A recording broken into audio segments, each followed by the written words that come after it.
श्रीमद् भगवद गीता अध्याय नंबर 7 के श्लोक नंबर 29 में गीता ज्ञान दाता ने बताया है कि अर्जुन, जो भक्त, जो श्रद्धालु, जो साधक जरा और मरण से छूटने के लिए प्रयत्न कर रहे हैं, वो उस तत्ब्रह्म से परिचित हैं। तत्ब्रह्म, ब्रह्म माने भगवान, उस भगवान से, तत्व माने उस, कौन से भगवान से? गीता अध्याय नंबर 18 के श्लोक नंबर 62 में कहा कि अर्जुन, तू सर्वभाव से उस परमेश्वर की शरण में जा, तत्ब्रह्म की। उसकी कृपा से ही तो परम शांति को और सनातन परम धाम को प्राप्त होगा। तो यहां 7वें अध्याय के 29वें श्लोक में कहा कि जो व्यक्ति उस तत्ब्रह्म से परिचित हो गए, जिनको तत्वदर्शी संत मिल गए, तो वो जो जरा और मरण से छूटने का ही प्रयत्न वो व्यक्ति करते हैं, साधक करते हैं। जरा माने वृद्ध अवस्था का कहर और मरण माने मृत्यु। यानी जरा और मरण ये केवल सतलोक में छूटेंगी और कहीं नहीं छूट सकती, ना ब्रह्मलोक में, ना शिव के लोक में, ना विष्णु जी के लोक में, ना दुर्गा जी के लोक में, ना शंकर जी के लोक। ये तो सतलोक में छूटेंगी, वहां वृद्ध अवस्था नहीं है, वहां फिर मृत्यु नहीं, सदा युवा रहोगे, वहां कोई दुख नहीं, कोई अभाव किसी वस्तु का नहीं। अब देखो, आप यहाँ क्या चाहते हो कि काम थोड़ा करें और सुविधा घनी हो। ये वृत्ति क्यों बनी आपकी? क्योंकि हम वहां पर कुछ काम था नहीं। नैष्कर्म में मोक्ष वहां प्राप्त होता है, नैष्कर्म में, यानी बिना करे काम का वस्तु मिलती है, और यहां करे से ही मिलेगी। तो हम वहां रहा करते थे, वो आज याद हमारे हृदय से यहां भी नहीं भूली जा रही, और हम यहां खोज रहे हैं नमक की बोरी में, नमक की मार्केट में, मंडी में, और हम बूरा का टेस्ट खोज रहे हैं। जितनी बोरियों में हम जाते हैं सब नमक की भरी पड़ी है। तो सतलोक के अंदर है वह मार्केट जो बूरा की, यानी सुख है सुख, मीठा है मीठा। तो ये 21 ब्रह्मांड नमक की मार्केट है और सतलोक बूरा की मार्केट है। तो सतलोक जैसी ही डुप्लीकेट नकल, यानी बूरा जैसा ही कलर होता है नमक का, जो कूट छान कर उसको बारीक कर लेते हैं, तो उसको हम बुरा मान के और खोज रहे हैं, लेकिन टेस्ट वो आ नहीं रहा। हम इसी को मान लिया कि यूं है सुख होगा, इतना ऐसा ही होगा बुरा का टेस्ट। झूठे सुख को सुख कहे ये मान रहा मन मोदे, ये सकल चबीना काल का, भाई कुछ मुख में कुछ गोद। अब कहते हैं कि पावेगा अपना किया रे, भोगेगा अपना किया रे। और के 7वें अध्याय के 29वें श्लोक में श्रीमद् भगवद गीता में कहा है कि जो व्यक्ति जरा और मरण से मोक्ष चाहते हैं, छुटकारा चाहते हैं, वो तत्ब्रह्म से, यानी और कोई यहाँ की इच्छा नहीं रखते। वो उनका एक का इरादा हो है कि हे भगवान फिर जन्म ना हो, इसे कर में फिर ना आवा दाता। और ये वृद्ध अवस्था, अब जब तक इंसान बूढ़ा ना होता, इतना उसका जस्ती को ना, अगर दुख भी होगा वृद्ध अवस्था में।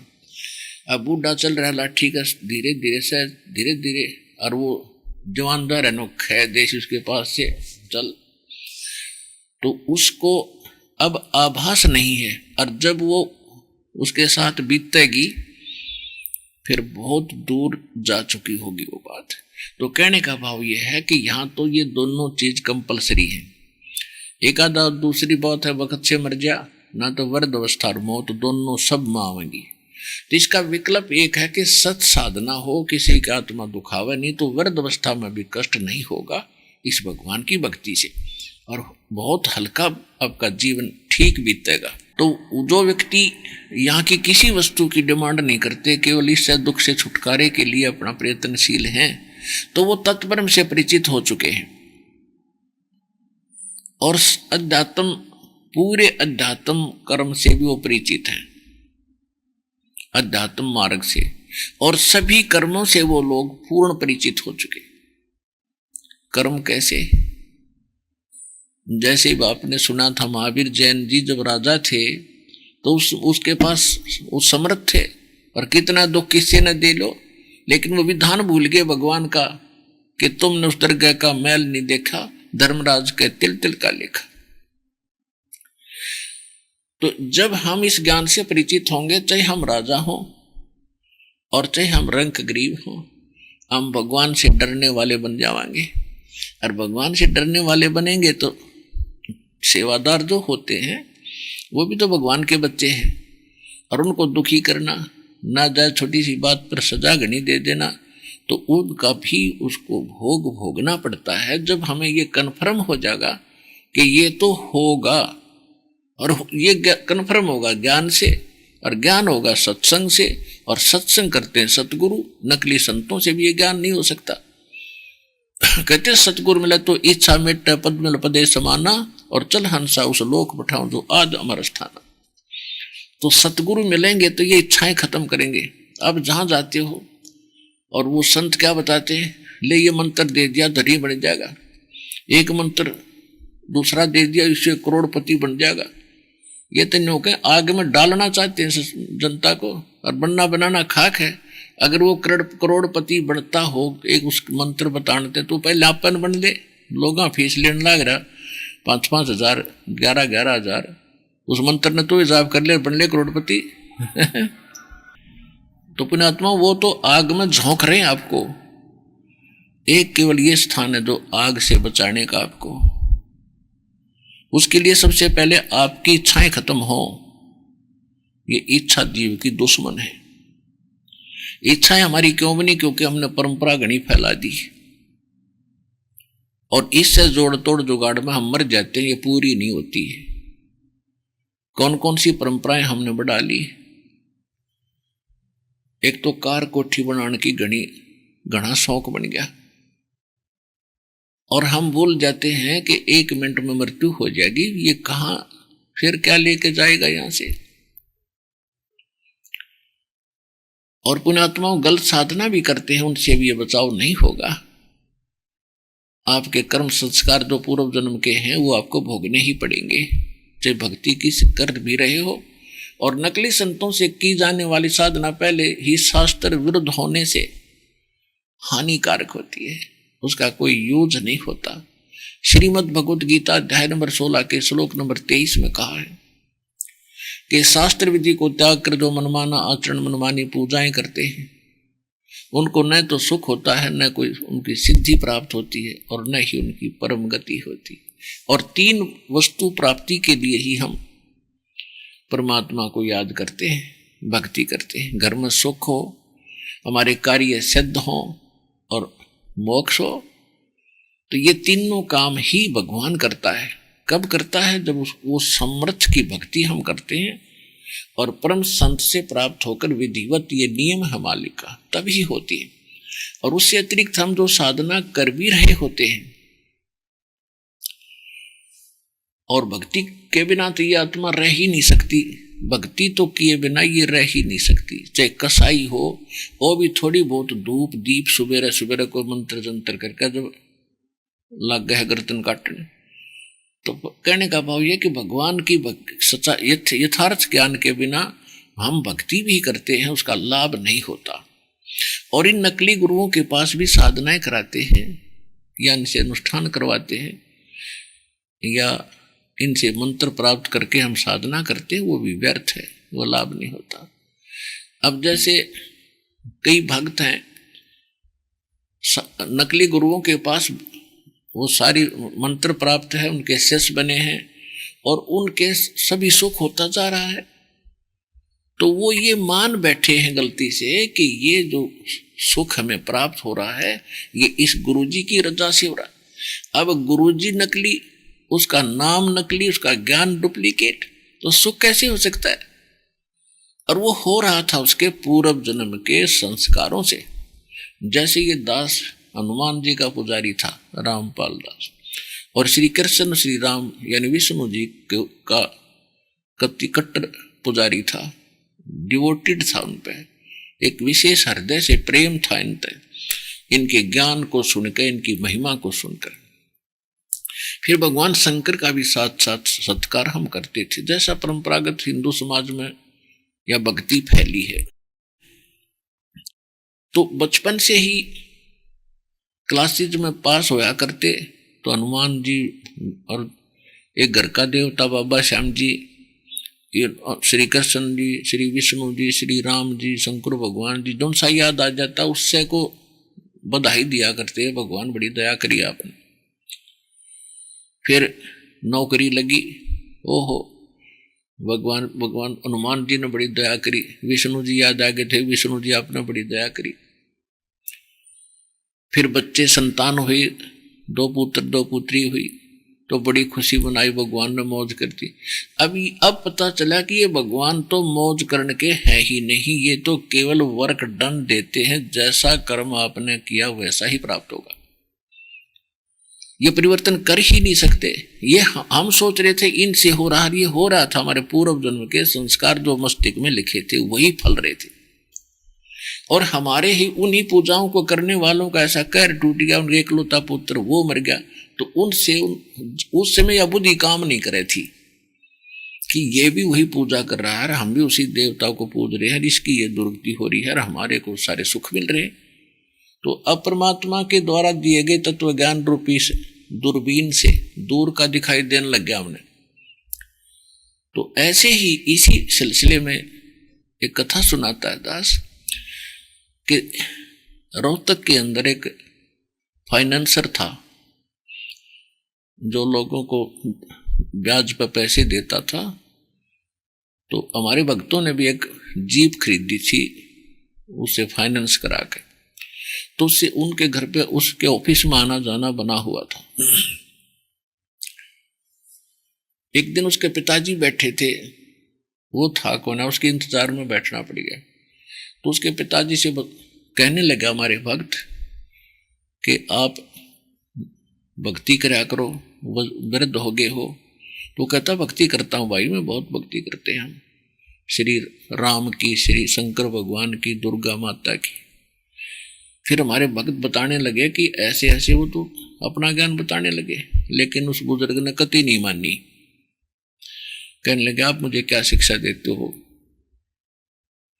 मेरी 65 साल की उम्र वाली, मैंने दुनिया देखी है, मेरे ठाठ कर रखे हैं भगवान ने, श्री राम ने, श्री कृष्ण ने, दुर्गा ने। एक लड़का जज, लड़के की पत्नी जज, और बेटा वो फाइनेंसर, जो कहा मेरे सारे ठाठ हो रहे। कोई बात नहीं, क्या बताओ, कुछ सुने तो बताओ, उसको सुनना नहीं चाहता। तो फिर कुछ दिनों के बाद, 5-6 महीने के बाद अखबारों में छपया, पेपर में आई कि उस व्यक्ति का एक पुत्र, 2 पुत्र इकट्ठे नहर में डूब कर मर गए। फिर भगत जो जाते थे उन्होंने दिखाया कि जी ऐसे ऐसे होगी इनके साथ। उसमें लिख रखा था कि उन्होंने एक अनुष्ठान कराया गुरुजी से, जो प्रतिवर्ष कराते थे वह। उसने अपना हवन ववन किया, जो कुछ भी फूल पत्र चढ़ाए, तो बची हुई सामग्री को और हवन की राख को नहर में जल प्रवाह करने के लिए गुरुजी ने कहा कि इसको जल प्रवाह कर देना। तो वो एक तो जज बेटा उसका, एक वो फाइनेंसर, एक उनका ड्राइवर, दोनों भाई कार में बैठकर, ड्राइवर कार चला रहा था। तो उस सामग्री को जल प्रवाह करने गए एक JLN जवाहरलाल नेहरू कैनाल है, रोहतक से दिल्ली की तरफ चलते हैं, 1.5-2 किलोमीटर रोहतक से, और वह बहुत लंबी चौड़ाई खूब है, उसका स्लोप गणा है, पक्की बनी हुई है। तो उन्होंने बाहर खड़ा होकर के जो बांध रखे थे कपड़े से में, और वो खोल के ऐसे फेंकना चाहा, वो पटड़ी पर गिर गए, जल में ना गिरे, उसमें पानी कुछ कम था। तो उन्होंने सोचा कि इसको हाथ से थोड़ा नीचे कर देते हैं।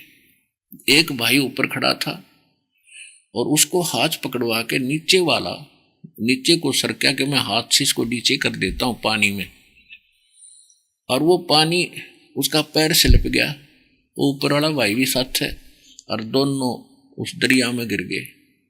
3 दिन में लाश पाई उनकी। अब चाट ले उस दुर्गा ने, चाट ले उस राम ने। अब कहाँ गया वो सुख? वो साधना करते करते ऋषि के उपलक्ष्य में मारा गया। तो परमात्मा कहते हमरा ज्ञान किने ना सुनिया, ये पर भी लेन जात है दुनिया।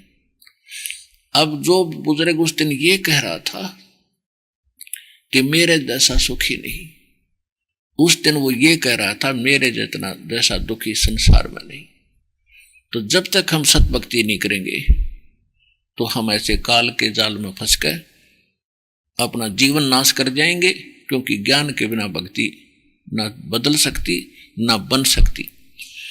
अब जैसे गीता अध्याय नंबर 4 के श्लोक नंबर 33 में कहा कि अर्जुन, इस धर्म यज्ञ की बजाय ज्ञान यज्ञ श्रेष्ठ है। धर्म नहीं, यानी दर्व यज्ञ की बजाय ये ज्ञान यज्ञ श्रेष्ठ है, श्रेकर है। वो कैसे है कि जैसे हम धन से, कोई भी अनुष्ठान होता धन से ही होता है।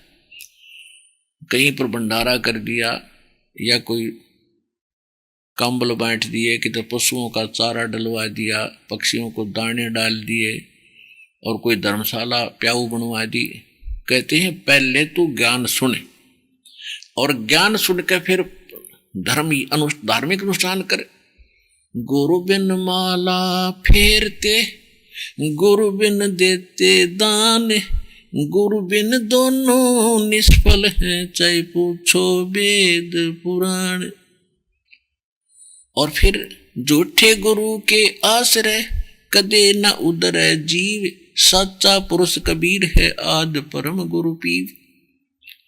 कि झूठे गुरु से भी बात नहीं बने और शास्त्र विरुद्ध साधना करने वालों का भी कहीं ठिकाना नहीं है।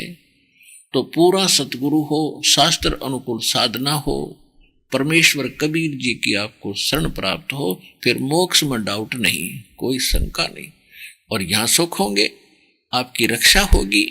और भक्ति करते करते ऐसे कैर टूटे, बाढ़ में जाओ। ऐसा भगवान ऋषि भक्ति, धिक्कार है ऐसी भक्ति और ऐसे भगवान को जो रक्षा नहीं कर सकता। वो तो सूखा ड्रामा है, फिर भक्ति नहीं है वो, ना वो भगवान है। भगवान के गुणों में क्या लिखा है और हमारे साथ हो क्या रहा था, हम भक्ति भी कर रहे थे। अब प्रसंग जो चला था कि ये माया की आग इसी लगी हम अंधे हो गए। परमात्मा कहते हैं राम नाम कड़वा लगे, मीठे लगे दाम, दुविधा में दोनों गए, माया मिली ना राम। इस दास ने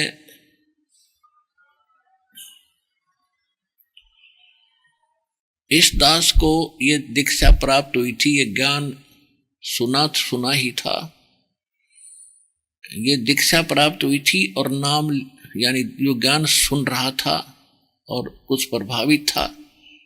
उसी समय एक मित्र ने आके बताया कि मेरा एक मित्र बैंक मैनेजर था और उसने रोहतक के सेक्टर 1 में कोठी बनाई, बैंक से लोन लिया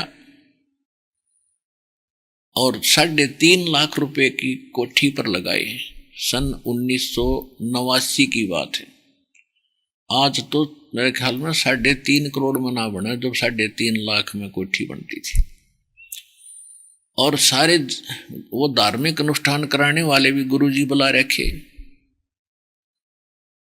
और कुछ उस संडे का दिन था, उसको कुछ सामान लेने के लिए वो बाजार में आया अपना 2 व्हीलर स्कूटर उठा के।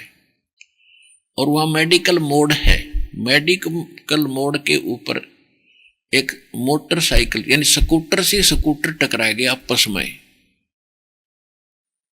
और वो गिर गया, फुटपाथ पर कनपटी लागी, पड़ते मर गया। अब चाट ले उस कोठी ने।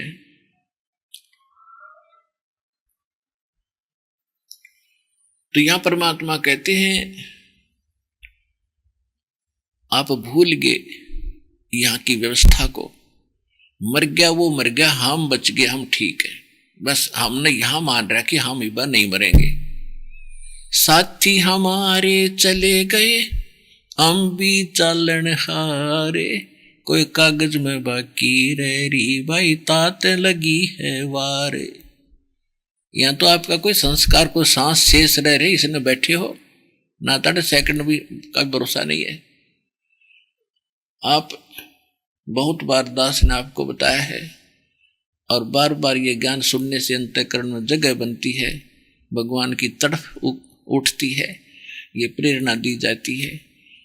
एक बार पोलैंड देश का प्रधानमंत्री, उसके सारे मंत्री और एमपी एक वायुयान में बैठकर, कोई नेता मर गया था, उसका शोक व्यक्त करने जहां थे, मुंह कान गए थे, और रास्ते में वो उनका विमान ही दुर्घटनाग्रस्त होकर गिर गया और सारे के सारे मर गए। 95 आदमी बताओ थे। अब उस प्रधानमंत्री की कितनी उमंग होंगी, और उन जितने भी वो बैठे थे एमपी मंत्री, उनकी क्या क्या आशाएं थी, और कहां गई वो? बाढ़ में गई।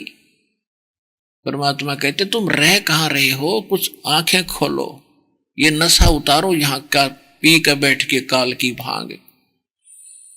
कबीर ये माया अटपटी, सब गट आन अड़ी, किस किस न समझाऊं, या को भांग पड़ी।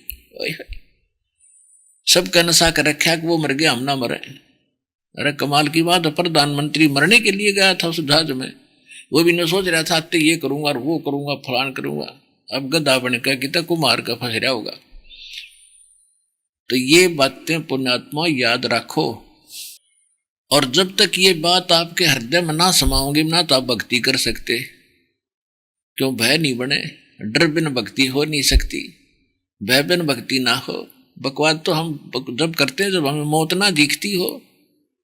नानक साहब जी कहते ना जाने काल की कर डारे, किस विध ढल जा पासा वे, अर्जिन आते सरते बहुत खुड़कती उन्होंने केड़ा हासा।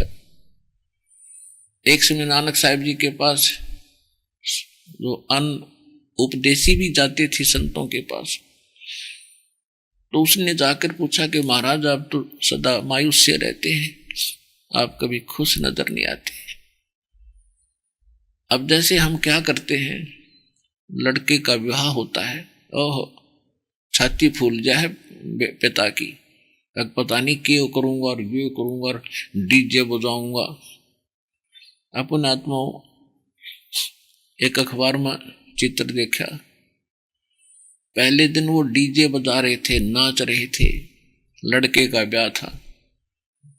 अगले दिन वो लड़का अपना बारात जा रही थी, जिस कार में वो दूल्हा बैठा था वो किसी टकरा गए टैंकर तय, वो उस कार में 8 आदमी थे, 8 के 8 मर गए। और दूल्हे के साथ में तो खास निजी आदमी बैठा करें, कोई बहनोई या कोई फूफा या मामा, वो सारे मर गए। अगले दिन टक्कर मार रहे थे, बाल पाड़ रहे थे, एक दूसरे के भीतों से टकरा रहे थे। अब बजा ले डीजे, सैटरडे सुख ने, तो हमारी आंखें बंद कर दी सज्ञान ने, और हम नाच गए। हम समाज को देखकर बकवाद करने लगे। इसे गंदे लोक में एक सांस का भरोसा नहीं, कद बिजली गिर जाए, और हम कैसे फुल्ले फिर रहे, तो बगैर ज्ञान के बाद बिगड़ रही है। अपना ब्याह करो, बच्चों का संयोग तो जोड़ना पड़ेगा, संयोग जोड़ दो, सिंपल वे से जोड़ दो, ये बकवाद गणी करनी। इसी कारण हमने बेटियों को अपना दुश्मन बना लिया, गर्भ में मारने लग गए, परंपरा गलत बना के। इन परंपराओं को हमने खत्म करना पड़ेगा, हम आगे जब बढ़ेंगे। अब जैसे हम हिंदू धर्म में जन्मे, आप इतिहास पढ़ के सीखो, क्योंकि हमने ना तो अपने सदग्रंथों का ज्ञान, हमने अपने ही अकल से, अपने ही दौड़ तोड़ से परंपरा बना ली। नकली संतों ने अपने ही दिमाग से हमें वो अज्ञान भर दिया, उसको हम ज्ञान मान बैठे। और इन गलत परंपराओं को हम अपना फाइनल मान लेंगे तो करनी पड़ेगी। अब जैसे जब ब्रह्मा जी, विष्णु जी, शिव जी का ब्याह कराया, विवाह किया उस समय ना तो कोई डीजे बजानिया था, ना कोई बाती था, ना बराती था, ना कोई जलेबी तारनिया था। दुर्गा ने 3 लड़कियां उत्पन्न की, समुद्र में डाल दी। वहां से जब वो सागर मंथन हुआ वहां से निकल आई। जो पहले निकली थी बड़ा ब्रह्मा जी था, ब्रह्मा जी से कह दिया बेटा इसका नाम सावित्री है और तेरे इसका विवाह कर दिया, जा बेटा अपना घर बसाओ। दूसरे नंबर की लक्ष्मी जी थी, लक्ष्मी का विष्णु से विवाह कर दिया कि जा बेटा ये तेरी पत्नी, तू इसका पति, घर बसाओ। तीसरे का विवाह कर दिया पार्वती से शंकर जी का, हक जाओ बेटा या तेरी पत्नी, तू इसका पति, हो गया ब्याह। तो हम गीत तक गाते हैं उन भगवानों के और सांग जोड़ते अपना न्यारा। तो इस प्रकार वो भी तो ब्याह हुए थे जिससे सारा संसार बन गया। तो इसी प्रकार हम एक ऐसी परंपरा बनाने जा रहे हैं, बच्चों का ब्याह करो, एक ना पैसा नहीं लाना, ना देना ना लेना। और किस्मत पर